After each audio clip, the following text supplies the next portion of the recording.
Welcome to the 6th session of Basic Mathematical Analysis. In this session, I would like to do some problems using direct image and inverse image. So, go through the first problem. Find direct image of E equal to closed interval 0, 3 under the function f of x equal to x power 2 plus 1 where x is a real number. So here the domain of the function is a set of all real numbers. Let's do this problem. So what all things are given? The set E is closed interval 0, 3. F of x is x square plus 1. We have to find direct image. Direct image is denoted by f of capital E. And it is defined as set of all f of x where x is in x varies over E. So here it is, this f of x is x square plus 1, x power 2 plus 1, where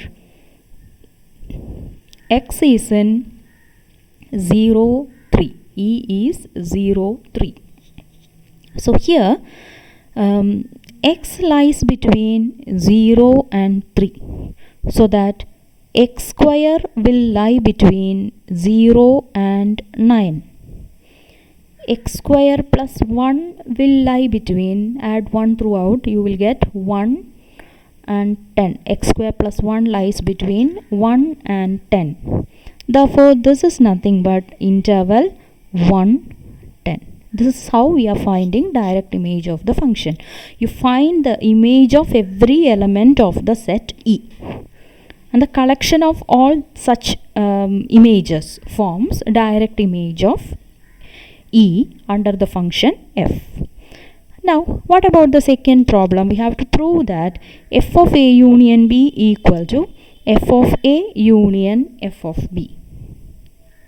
So, we have to prove two sets are equal, f of A union B and f of A union f of B. So to prove two sets are equal, we will take one element from f of A union B, and you have to prove that it is in f of A union f of B and vice versa. So let x element of f of A union B, this implies, so I will take this x instead of x, I will take y so that it will be more convenient for you. This means there exists some x in A union B such that f of x equal to y. And this implies, when you say that x is in A union B, either x is in A or x is in B. So there exists some x in A such that f of x equal to y, or there exists some x in B such that f of x equal to y. If the first statement is true, if there exists an x in A such that f of x equal to y, then y is in f of A. Or if the second statement is true, there exists B such that f of x equal to y, then we can say that y is in f of B. So y is in f of A or y is in f of B. So this means y is in f of A union f of B. So if you take a y from f of A union B, it is in f of A union f of B, and this means f of A union B is a subset of f of A union f of B. Now we have to prove the reverse inclusion. That means f of A union f of B is contained in f of A union B. For that, take a y from f of A union f of B. And this means y is in f of A or y is in f of B. And this means there exists some, say, x1 in A such that f of x1 is equal to y, or now the second one, y element of f of b means there exists somebody, I am calling it as x2 in b such that f of x2 equal to y, and this implies there exists some x1 if A is contained in A union B. So if x1 is in A, it is in A union B. So there exists some x1 in A union B such that f of x1 equal to y. Similarly, B is also a subset of A union B. So if somebody is in B, it is in A union B. So here x2 is in B, so that x2 is in A union B. So there exists some x2 in A union B such that f of x2 is equal to y. This is either or.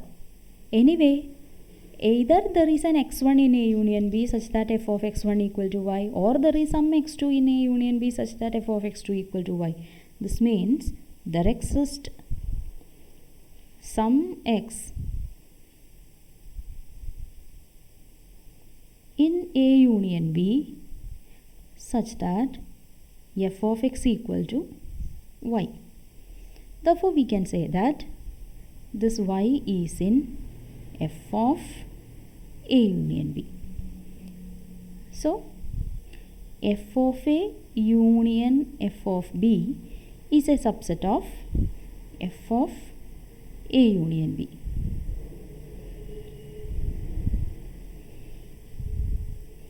So, from 1 and 2, 1 says that one way inclusion and 2 proves the reverse inclusion. We can say that these two sets are equal.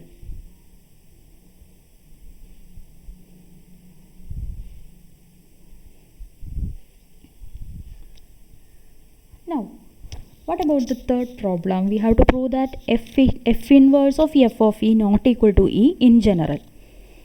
F inverse of f of e. This is what we have to prove. F inverse of f of e may not be same as e. So if we have to prove something is not true in general, it is enough to show with one example.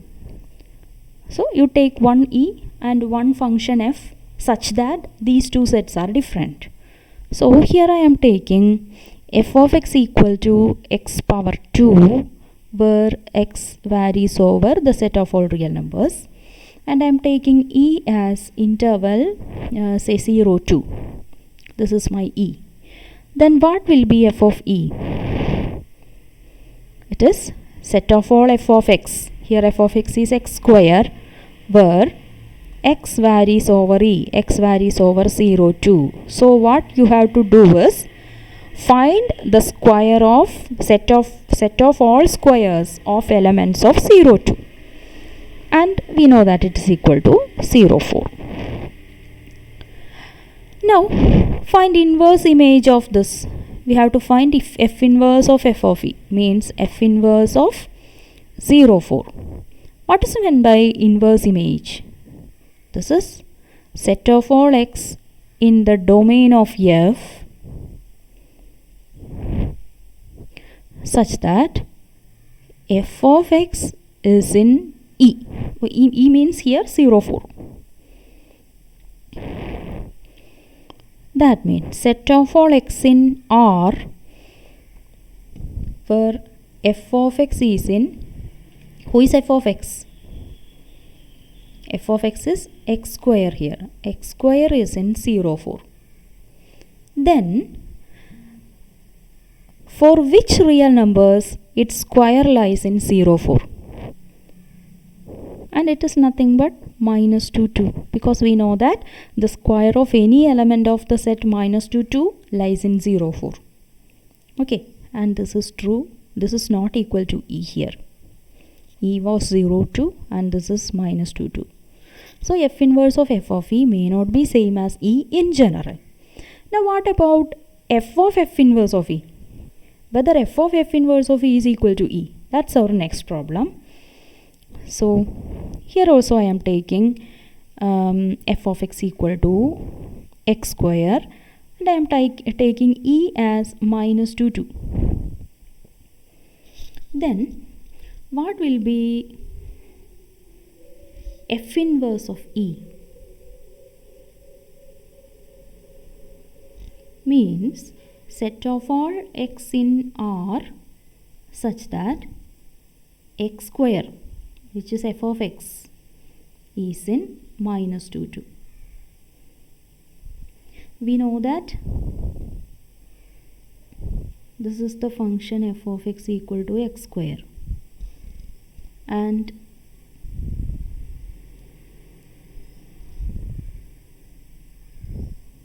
this is minus 2, this is plus 2. Okay.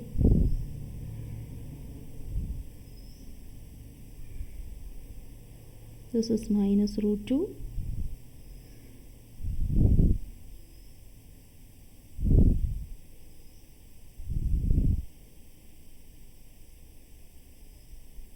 This is root 2.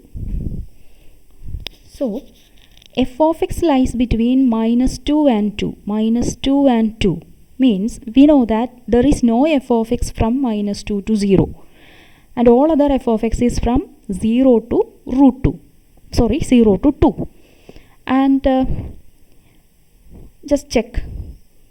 Whose square lies between 0 and 2?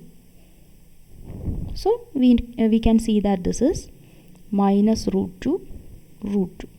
The square of any element of minus root 2, root 2 lies between actually 0 and 2. If it is in 0 and 2, it is in minus 2, 2. So this is our f inverse of E. Now find f of f inverse of E. Means f of minus root 2, root 2.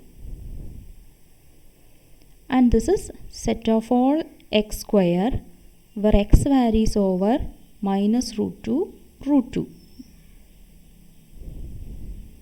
And this is 0, 2. Here also it is not equal to E, because here E is minus 2, 2.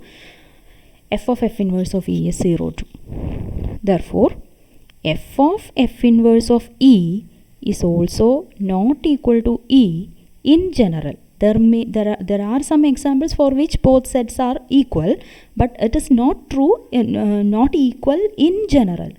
It is not equal always. Okay. Now we can move on to the next problem. F inverse of A intersection B equal to F inverse of A intersection F inverse of B. Again we have to prove two sets are equal. So I am taking an x from F inverse of A intersection B. This means f of x is in A intersection B. This means f of x is in A and f of x is in B, because otherwise it cannot be in the intersection. And this implies x is in f inverse of A by the definition of inverse image, and x is in f inverse of B. Again here we have and. So x is in f inverse of A intersection f inverse of B. Now we may think converse. Suppose x is in f inverse of A intersection f inverse of B. Then we have x is in f inverse of A and x is in f inverse of B. If x is in f inverse of A, then f of x is in A, and x element of f inverse B implies f of x is in B. So we can move from here to here. If f of x is in A and f of x is in B, then f of x is in A intersection B. If f of x is in A intersection B, then x is in f inverse of A intersection B. So all these inequalities are, all these implications are two-way. So if something is in f inverse of A intersection f inverse of B, it is in f inverse of A intersection f inverse of A intersection B, then f inverse of A intersection f inverse of B, and conversely. Therefore we can say that f inverse of A intersection B is same as f inverse of A intersection f inverse of B. I will be giving some assignment problems and you have to do in your notebook. Okay, study well. These are all simple things. You already know all these things. So please study well.